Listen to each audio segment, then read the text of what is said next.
all, this meeting is being recorded. First, if I could get everybody, aside from our speakers, to mute yourselves. We've got a lot of voices in the room and we don't want too much background noise. Keep your cameras on if you feel so inclined. The event is being recorded and it will be uploaded to the University of Chicago Press's YouTube page in about a week or so.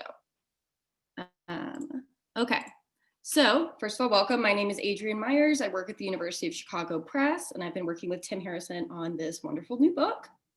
This event is being hosted by the Press's By the Book series, which is a new adventure for the Zoom-heavy era. And it's co-hosted by the Seminary Co-op Bookstore right here in Chicago. Tim's book will be available from the co-op's website, and I'll paste a direct link to purchase that in the chat in just a few minutes. At the end of the event, we will have time set aside for Q&As from you all.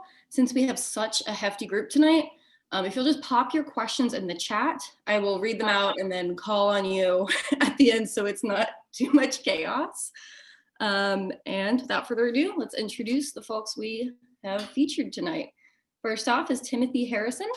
He is the Randy L. and Melvin R. Berlin Assistant Professor of Renaissance and Early Modern English Literature in the Department of English at the University of Chicago, where he also directs the undergraduate program in Renaissance Studies. He's published articles and publications including English Literary Renaissance, Modern Philology, and Milton Studies. His first book, Coming to Consciousness and Natality in Early Modern England, has recently published from the University of Chicago Press. And then our guest tonight, who is going only by Joe, or Joanna Picciotto. Close enough? Oh yeah, that's great. A mysterious figure. Is Associate Professor of English at the University of California, Berkeley, where she teaches undergraduate and graduate courses on 17th and early 18th century literature. She's the author of Labors of Innocence in Early Modern England. So I will pop the co-op link in the chat if you feel so inclined to purchase the book at any point. And with that, I will turn it over to our guests. Okay. Timothy, do you want to say anything? First, I'm just so honored and delighted and, you know, kind of amazed to see everybody here, and it's a real joy to see all various people from various parts of my life kind of here in the room, and many scholars and interlocutors who I've admired for many years. So it's really wonderful to have you all here digitally virtually to be able to celebrate the release of my book. So thank you. And it's also a real honor to be introduced and to talk with this book with Joanna Picciotto, whose book I read right as I was writing my dissertation proposal, if I'm remembering correctly, and had an enormous influence on me while I was working out my dissertation and then the book as well. So this is a real joy. Thank you so much, everyone, for coming. Yeah, I am so moved by how many of your colleagues are here. What a supportive department, really. My department is amazing, yeah. What? The department is amazing, yeah. It's amazing, yeah. Anyway, yeah, I have, meeting Tim was, when he was still a grad student, was incredibly exciting. And the last day of my life has been even more exciting because I've been living inside of this, for the last 24 hours, and it's been really great. So yeah, he asked me to actually do the opening honors in terms of, summarizing the book. And I completely understand that because, once you've finally finished your book, and particularly your first book, you've been forced to summarize it so much to so many people that like the book itself becomes really notional, and you have to kind of remind yourself of it by actually looking at it. So I will do that, and then I'll ask him a couple questions, and then I hope to open it up. And since we have so many people, I think we should open it up pretty soon. And I want to kind of warn you that this is not going to be the kind of hardcore gladiatorial combat that I know you guys love at Chicago. In part just because I have no beef with this book, which is an unusual feeling. I'm without a beef, and I am what I've learned Traherne would call an enjoyer of this book. An enjoyer, I've learned, has an almost technical sense. And so it's a kind of wonderful object lesson in that gratitude can be as interesting as conflict. And I feel really grateful to this book. So I think, a lot of our experience of books when they come into our lives, like books that you didn't read or that you didn't read kind of openly enough because of what you had read before or where you are in your life or whatever. But this was a providential moment in my life because the very day that I opened this book, I had just been talking to a student and trying to persuade this student to be interested in Alan Grossman's Lessons in the Bitter Logic of the Poetic Principle. And for those of you familiar with that collection, it's a book that begins by declaring that firstness is not a characteristic of experience. I mean, can you imagine a better introduction to this book than to have just been inside Grossman's mind? And of course, I mean, I think firstness is not a characteristic of experience is the sort of statement that I think sounds irresistibly true, kind of as soon as you hear it. And this book really is all about what happens when we simply refuse that premise. Right, as Milton, Traherne, and Locke, in their different ways, all did refuse that premise. And to make a long story short, I think one of the stories that you're trying to tell is that what you get is actually the modern category of experience, which is a kind of an extraordinary story and a persuasive one. And so, of course, I think another reason, of course, I was primed to love the book is that it cares about what I care about, right? That it cares about projects to restore the first person to the actual first person, which is, what I've been thinking about for a few decades. But I think Timothy is actually tracking a completely different version of that program. Of restoring the first person to the first person, right? Because there's one version of that project that understands the first man as a substantially corporate person, right? That could only be restored as a collective. But Timothy's approach is, I think, phenomenological. I think it's fair to say, although, again, historically incredibly sensitive. And in many ways, telling the backstory of how phenomenology even becomes possible. Right, but he's seizing on our awareness of what he calls the brute fact of our existence, right, in and as a living body. Right, you might call it our experience of ipseity, which is a fun word to say, right? Or our commonly shared experience of individuality. Right, individual in both the old sense of indivisible, but also in this emergent modern sense that we associated with the individuated consciousness. And so it seems to me that these two programs are actually coincident, that they actually unfold together on the grounds of the very same materials often, and often even on the grounds of the same words. And that really, I mean, if I have one question, that's my main question. My main question for Timothy is really, I just want to hear him talk more about that. So in terms of how the book behaves, the way it makes its argument, right? So the book is constructed around three major figures: Milton, Traherne, who Timothy reads as a strong reader of Milton, and Locke. But we encounter their projects in this very thick and textured surround that's appropriate to the thinking of each one. So I think we encounter many of the people that we would expect to encounter. Descartes, Montaigne, Grotius, but all of them, I think, from very unusual angles of approach and unexpected texts even. I mean, the Grotius that we spend, I think, the most exciting time with in this book is the poet. And probably, I think for me, one of the most exciting of these encounters was with Thomas Gray's effort to be Lucretius to Locke's Democritus. And I love Gray. I've spent time with Gray. I did not know about this. It's just fascinating. So the experience of reading this book is that you get this tremendous sense of reverb but it's unusual in the sense that that reverb actually makes the main melody more resonant. And I think that's actually something I think that is very unusual. Well, in any scholarship, but perhaps particularly in our field.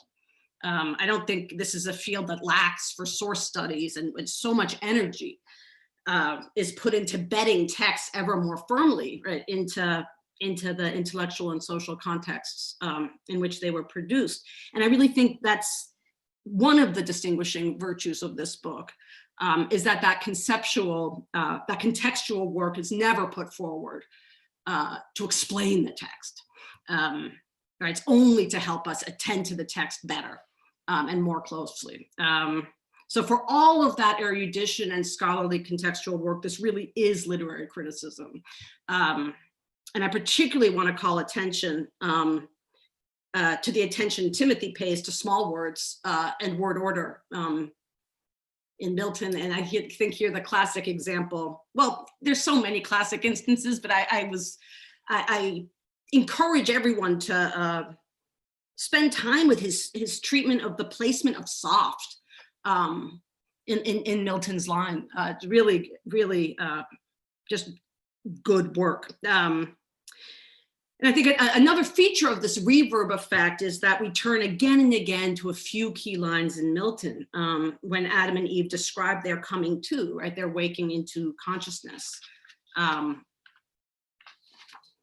so when Adam says, I'll just read half of the last line, right? That he feels that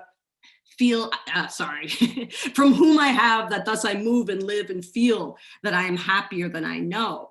I always have understood that moment as a moment of subjective experience kind of spilling over the bounds of an individual person, as if Adam is actually trying to realize the collective that he is, right? He's trying to realize his corporate essence by actually trying to coax into existence a community in which he can ask these questions to. But here, but in Timothy's handling, right, this is also, Timothy does not deny this. Right, he has a section, the wording I think is different, but you have a whole section about how this is an expression of a kind of intrinsically social, other-directed nature.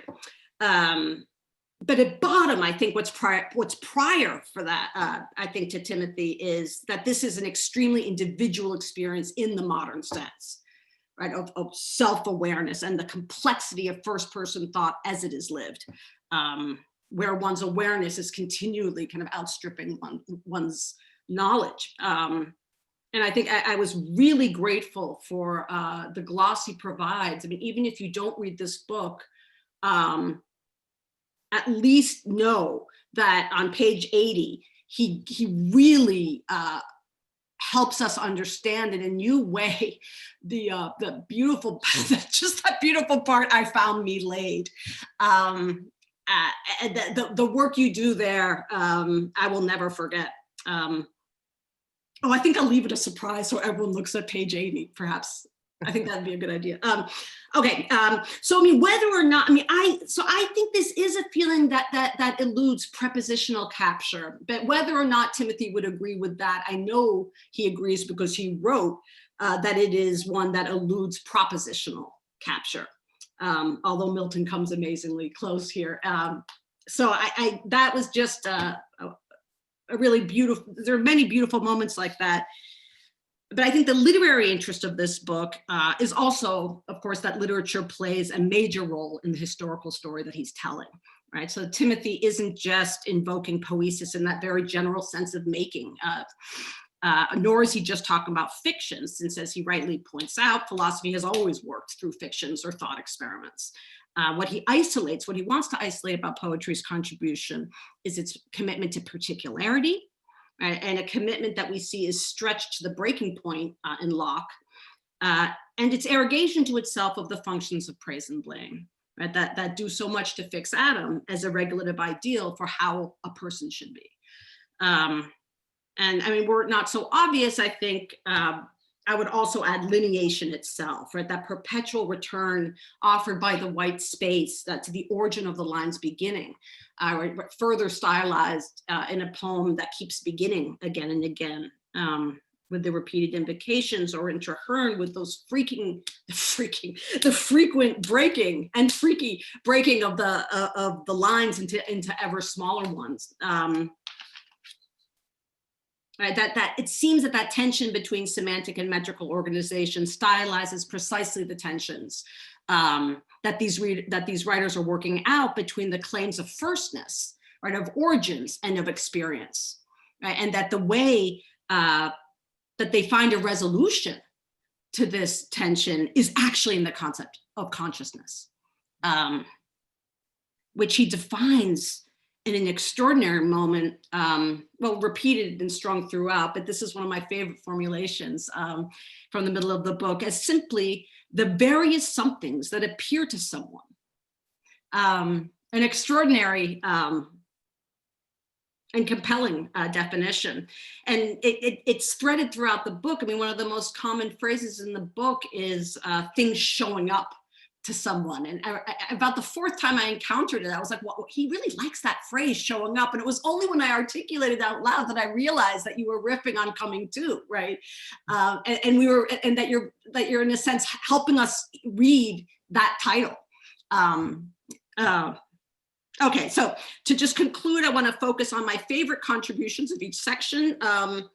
In the Milton section, I would say it's the spirit of I've already talked so much about the Milton section, but I'll say one more thing, that so many of the protocols we're given for reading this poem are designed to ward off its most fundamental provocation.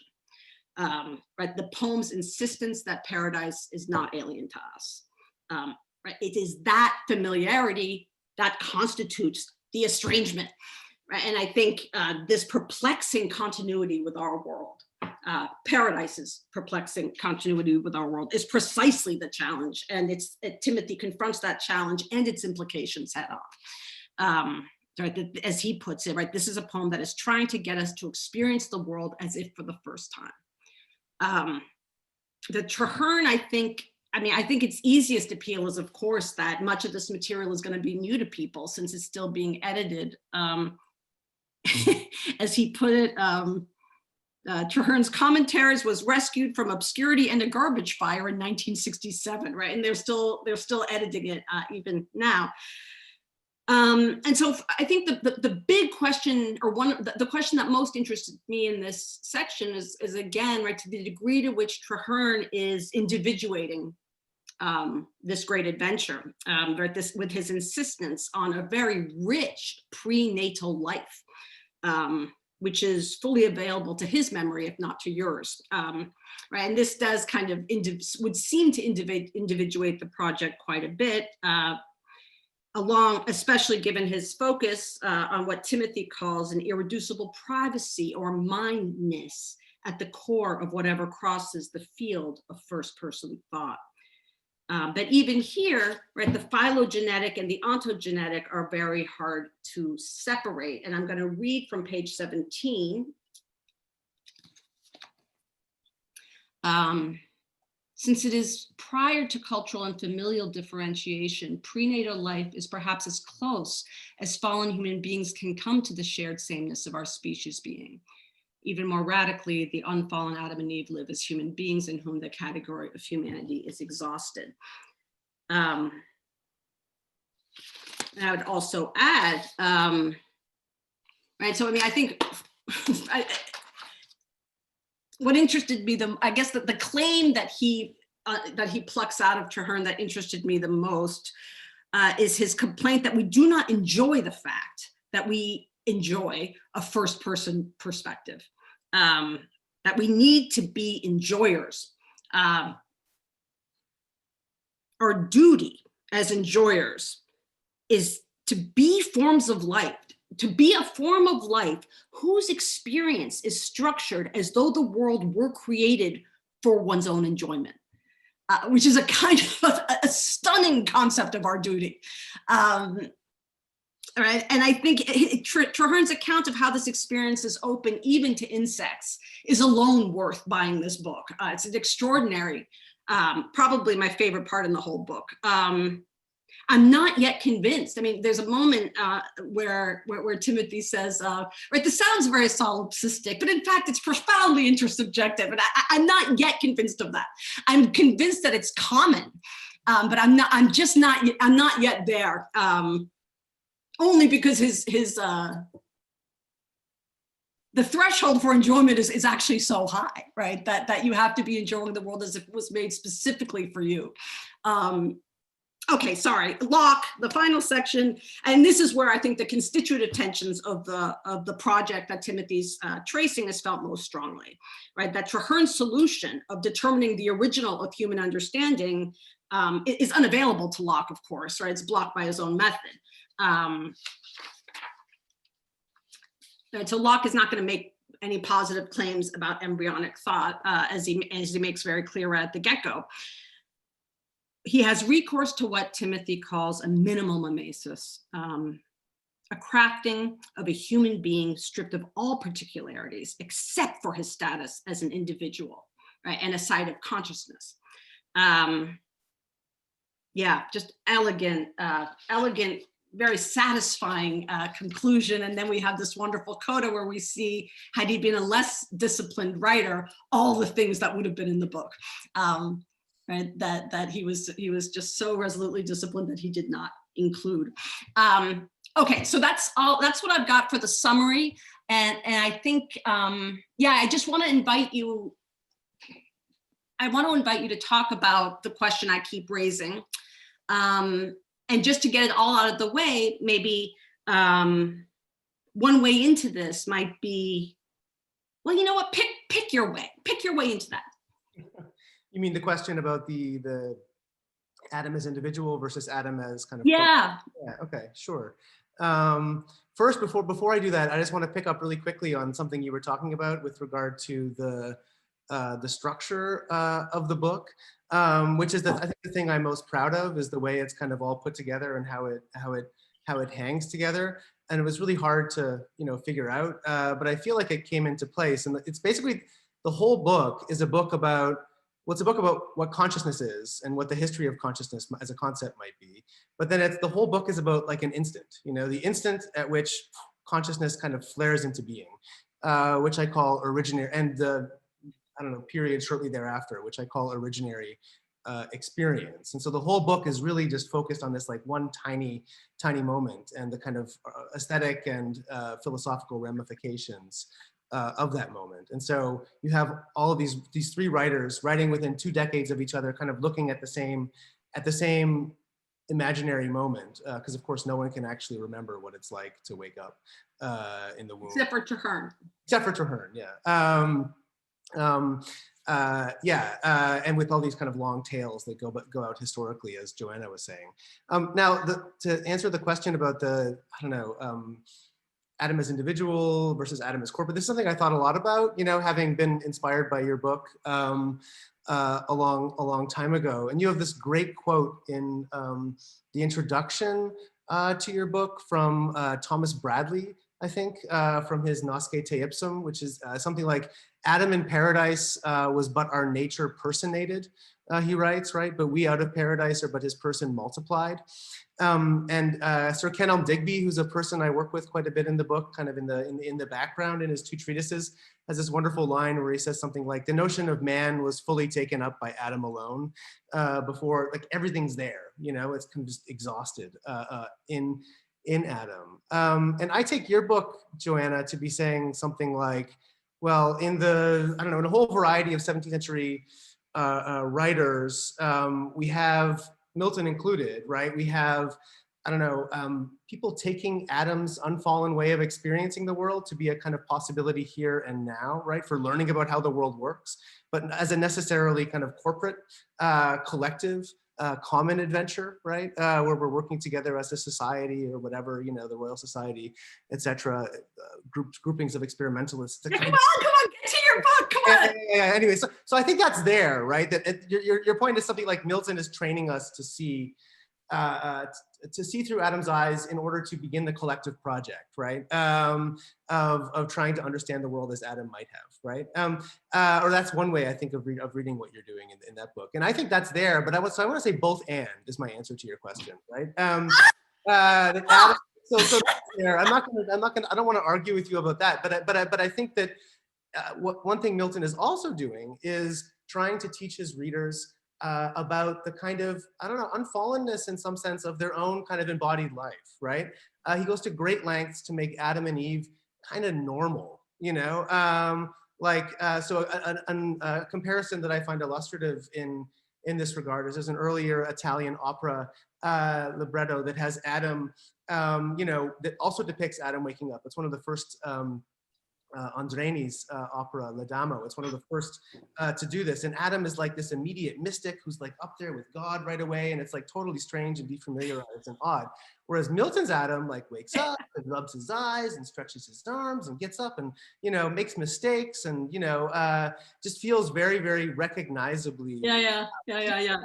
And so I think that one of the things that Milton is, I think it's connected to Milton's desire to rehabilitate things that many of his contemporaries take to be fallen and bad, like sexuality or sweat or, a whole embodiment, right? And there's something, Milton is saying something like, seen from the right perspective, this too is you, right? And that's profoundly individual in the phenomenological sense, right? Yes, yeah. And I don't think that takes away the corporate aspect necessarily. Okay, yeah. Kind of a both and thing, if that makes sense. Yeah. Does that work? Oh yeah, sure. I want to ask a lot more questions. Okay, it's 3:32. 3 more minutes, right? And then we open it up. What do you think? Yeah, go ahead, ask Timothy a couple more questions. If folks in the audience start thinking of questions, put them in the chat, and then I'll call on you in a sec. So marinate, you two keep going. Yeah. Okay. Great. So listen. I feel. I would love to ask you one. I know it's about Milton, so hopefully someone will ask you about Traherne, because in fact, I just want to hear you more on Traherne. But one of the things I was telling him before we begin, I mean, that it is the sculpting of this book is so extraordinarily deliberate. I mean, I think just if you look at the titles of the parts, I mean, it's so beautifully thought through, even at that level. Milton, The Birth of Consciousness, Traherne, The Consciousness of Birth, Locke, and The Life of Consciousness, right? The way that you see almost the beginning of phenomenology at the very end, right?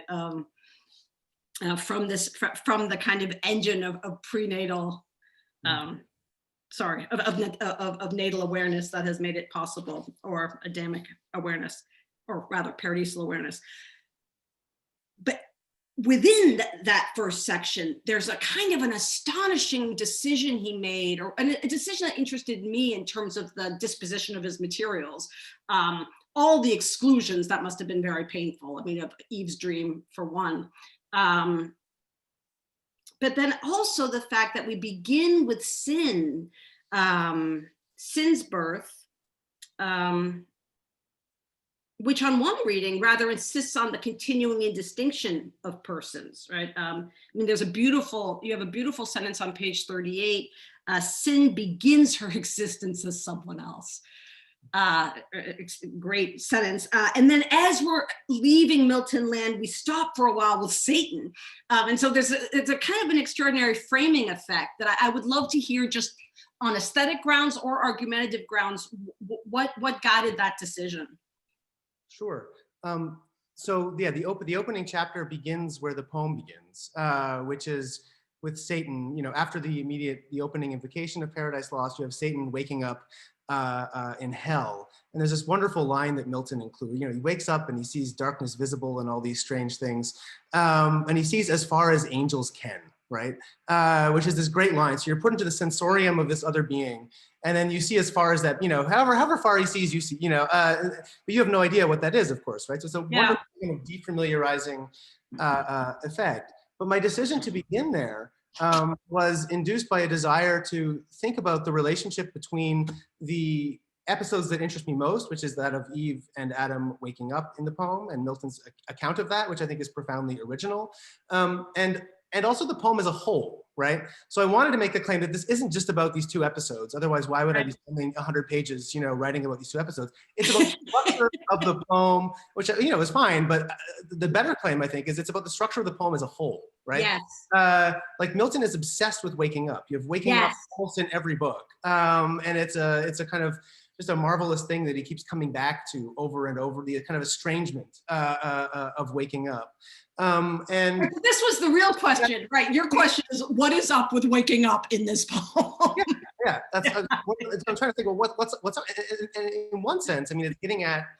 I think that Milton's Adam and Eve, his account of their awakenings, their kind of neonatal maturity and their very earliest stages of being, is in some way kind of getting to the very ground of the larger project that Milton has, right? Which is to explain the ways of God to men, which depends on human freedom, right? So there's something about like the poem is about how, I don't know, creatures come to make up their minds, right? And in some way he's like giving you an account of those minds as they come into being. Wow. And I feel like the you don't put it that way on any page. Yeah. Sorry, I interrupted. Great questions coming in. Whenever y'all are ready, you can start. Sorry. What was that last thing? I was busy interrupting you. The very last sentence. That was such a beautiful way to put it. That I got distracted. The poem's whole project, right, is about articulating creaturely freedom, and coming in at the ground of that. Originary experience is something at the ground of that freedom, right? And the whole poem is a kind of a mimetic account, of that freedom in relation to the whole theological superstructure of it. And so I love the Satan episode also because it's like Milton is very capable of doing a completely defamiliarized take, on first-person thought. And Milton's careful to set it up, I think, as a scene of first-person thought. But and then really great. He doesn't at all, right? And I wanted to begin there so that I could go into the sin bit, because we're meant to do that, right? They both talk about sitting down pensively, and so you're meant to contrast or compare sin in book 2 and her account of kind of coming out of Satan's head with Adam's account of waking up in book 8, and for me that seemed like a really interesting way of kind of getting into what the bulk of the poem is doing vis-a-vis mimesis, right, or vis-a-vis its own kind of understanding of how its own poetry works. Which is to say, sin and death, as everyone since Dr. Johnson and probably before, is like seems anomalous, in the world of the poem. And this is a way of kind of, flagging what Milton is doing vis-a-vis the notion of, what it's like to be a first-person perceiver or perspective, on the world. Yeah. Does that make sense? It makes so much sense, and people are dying. You can't imagine what's happening in the chats. Yeah. let's go. Extraordinary questions. All right. Actually, Tim, ready for questions? Really helpful. Thanks. Our first one is from Allison Bricky. First of all, says, thank you for this wonderful exchange, Tim. I can't wait to read the fascinating book. I'm an Americanist and a modernist, so you'll forgive my ignorance of the period, but I'm so curious to hear more about this concept of pre-consciousness, waking up, prenatal, and whether there's a risk of this idea being co-opted and aligned with anti-abortion discourse. Yeah, thanks, Allison. Yeah, so that's something I thought a lot about, actually, because Traherne happened by accident. So the book, Traherne wasn't supposed to be there at all. In fact, there's maybe 3 pages in the book that were in my dissertation, and everything else is different, like completely different. Even the readings of Milton that I did in the dissertation that I was quite proud of, everything else is just completely different. And Traherne happened by accident. I was actually, my colleague Richard Stryer, so I was like, hey, what are like, 20, your top 20 books by old critics that nobody reads anymore. And Richard gave me a list, and high up on them was Helen White's book on metaphysical poets. So I was reading Helen White's early work on metaphysical poets and was reading these Traherne chapters. And I'd read around in Traherne, but I hadn't really kind of delved into him. And I was like, oh my God, this guy sounds like perfect. And then every page I opened, Traherne I think he reads Milton in the way I read Milton. So it was a kind of wonderful historical confirmation of what I was doing. But it's in Traherne where you get the prenatal, right? Because what Traherne does is he takes Milton's invention, basically, of this mode of the first person description, remembered description of originary experience. This is what it's like to wake up. This is what it's like to be a human nature in the absence of nurture. Here's what the experience of human nature is like. And Traherne picks that up, I think, from Paradise Lost, and fantastically kind of projects it back into his own life history, right? So that he's like, hey, that's me too, Adam. You know, I was an Adam, I was an Eve, I woke up, but he wakes up in the womb, right? In a house, you know, newly clothed in skin. He does all these interesting and strange things with fetal life. And so this caught me by surprise, and I was really interested and kept kind of going into it. But of course, the implications, Allison, that you're bringing out, you know, were like there kind of front and center. And so I started doing all this historical research into, okay, well, what's the history of people thinking about fetal sensation? What's the history of people thinking about fetal thought? And I was reading all this stuff in embryology, and I could hardly find anything. Because, you know, from Aristotle onwards, and really explicitly in Galen, and then, you know, in the early Italian embryologists, as we might now call them, they're all like, the fetuses don't sense. And they're always in a kind of dialogue with someone who's telling them that they do. So one imagines this must be, you know, mothers being like, hey, my baby's moving when I talk or whatever. But they're like, no, it's theoretically impossible. They can't sense, they're like vegetables in there. And so I was like, how do you get from that to this guy, Traherne, being like, oh yeah, I sensed everything and it was amazing and beautiful and I had the best thoughts. And, you know, if you want to know what God is like, just remember what it was like to be, you know, a fetus. And I started digging around and I found a couple of examples of William Harvey and this guy Placentinus, who also took classes in Padua with this anatomist named Fabricius, who was like extraordinarily adamant that fetuses feel nothing. And so it's like Placentinus and Harvey were both kind of responding to this lack and kind of opening up the possibility that fetuses might sense. And then Traherne just kind of takes that possibility and runs with it in all of these ways, right? And so to tie it back, Allison, to your question, which is really great about, you know, abortion discourse. I mean, one of the things the book does in a kind of subtle way is give the prehistory of the kind of argument that is often made, right, against abortion, right, which has to do with, you know, fetal pain and fetal suffering, right? And this is an argument that kind of comes into being in the 17th century. So far as I can tell, I mean, there might be counterexamples. I haven't read, you know, everything in the history of embryological discourse. But so yeah, I mean, it's kind of in some sense writing that the fourth chapter of the book is in some sense writing the prehistory, you know, of a certain kind of research into fetal sensitivity, right? That then gets co-opted nowadays in various kinds of ways. And I hope that answers the question. Yeah. Thank you, Allison. Yeah. Sorry for the long answer. Long answers are great. Allison, if you want to follow up, feel free to paste it in the chat. We've got a lot of questions. Next one up is from Richard Stryer. Literary scholars are often explicitly in debt to historians, especially intellectual historians. But I would ask Tim what he thinks we can give back to them. What can they learn from us/you? Okay, that's a great question. Thank you, Richard. I would say two things. One would be a question, a matter of archives, and another would be a matter of ways of reading, right? And so I think that, you know, thinking about what mimetic discourse does vis-a-vis concepts that are normally taken to be philosophical, because one thing this book does, right, is to say the story of the emergence of consciousness in the 17th century is always understood to be a story about what philosophers did and maybe theologians, but people writing, you know, about concepts. And what I want to do is talk about what the poets were doing. And it turns out when you look at the poets, something gets clarified, and that is the relationship between the inchoate concept of consciousness and natality, or human beginning. And so going in through the poetry opens up, I think, a completely different set of questions that then, once you've seen it, And then I went to Locke and I was like, oh my God, this is like all over Locke. Locke needs this, but he can't have it. And that's like super interesting. He needs originary experience, but his method denies him access to originary experience. And I mean, I haven't read all of Locke's scholarship, but I have not found an intellectual historian who reads Locke in that way. But that way of reading Locke is only opened up, through the poets that I was looking at and the kind of concepts I was drawing out of what the poets were doing.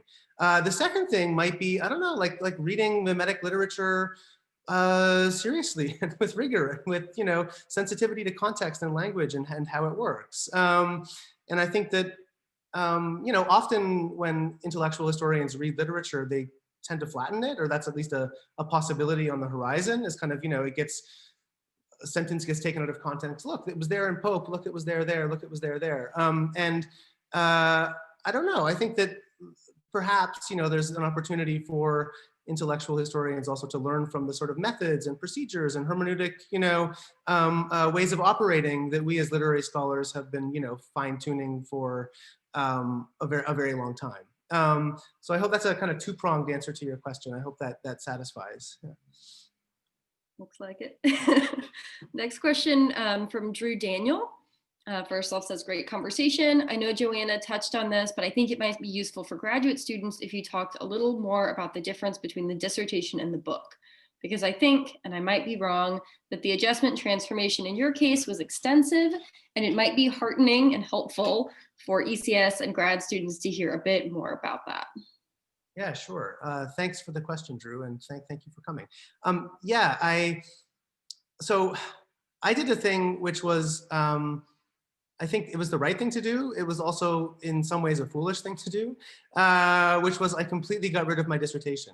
My dissertation had been about sentience, or the feeling of being alive, and had one chapter on Milton, and then two chapters on Shakespeare, a chapter on Montaigne, and a chapter on Donne.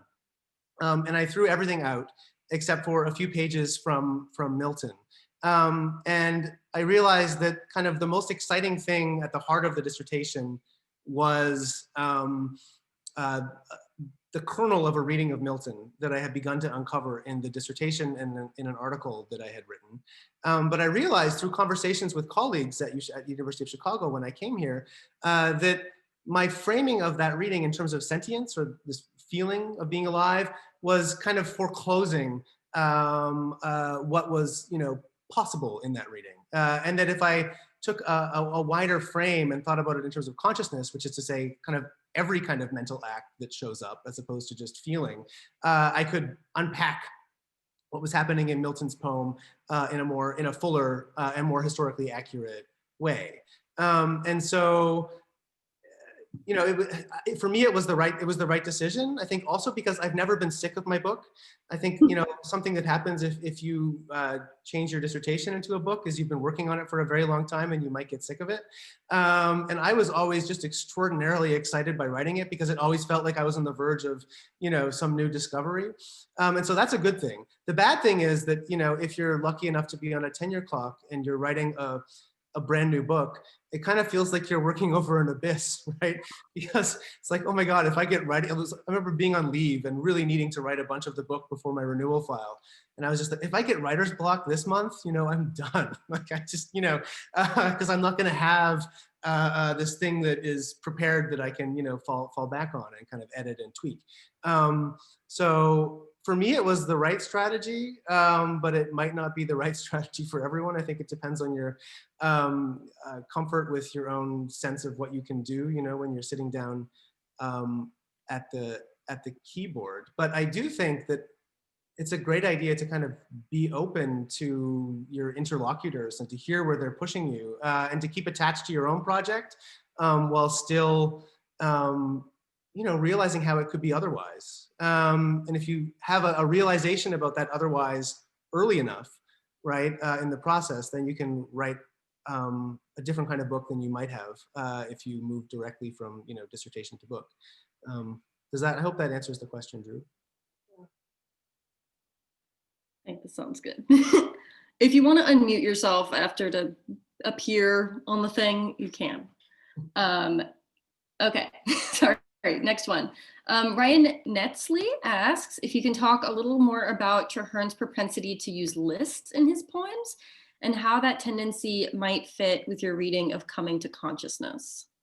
Can I make a quick, I'm just so anxious. There's so many fantastic questions. Maybe we should combine that with the other Traherne question that Ross Lerner has. Can you do that? Yeah, let me scroll down. Okay, yeah, Ross Lerner says, I'm following Joanna's directive and asking a Traherne question. One of the many things I appreciate about the book is your persuasive demonstration of how Traherne's poetry and theology emerged through a deep engagement with Milton. My question for you is whether is what you make of the fact that Traherne, like a sponge, seems to absorb so much of Milton's poetic representation of Edenic birth, but writes poetry that sounds literally nothing like Milton's in his epic or lyric modes. That's a good question. Eager to hear more about whether Traherne's verse style to be a reusal of Milton style or refusal of Milton style, a mark of inability or something else. How, in other words, to theorize an influence of context without form of Milton's ideas without any of his style. Okay, that's great. Okay, so I'll try to do a 1-2 punch. Or response is a better way of putting that. So Ryan, your question is great about lists. Yeah, Traherne is just like all about the list, right? You know, often followed by multiple exclamation marks, you know, the joys, the eternities, the infinities, you know, this kind of like ecstatic list making, which is so, it can be annoying. I think once you understand his project, it's wonderful. And I think it's in the service of precisely the kind of defamiliarization, the attempt to see the world as though you were a stranger to it, you know, that is at the heart of the Traherne's project as I articulated in the book. Because you're being overwhelmed by, you know, a series of, you know, particular things or abstractions that are just like, really, all that, you know, is all that there, you know? Do I really need 10 exclamation marks in a stanza, you know? And Traherne is gonna be like, yes, yes, you do. And that helps to reinforce, you know, the point I've been making, you know, throughout my corpus, which is that you need to, how to be a good person. According to Traherne, to be a good person, you have to encounter everything as though you were encountering it for the first time, you know? If you were to first or see the air, you'd just be like, oh my God, you know, we wouldn't pollute anything. Like, it's amazing. And I feel like the lists, you know, are in the service of that. Ross, great question. Yeah, and you're totally right. Traherne takes the content of one aspect of Milton's approach to the mimesis of the first person perspective in the absence of Milton's style.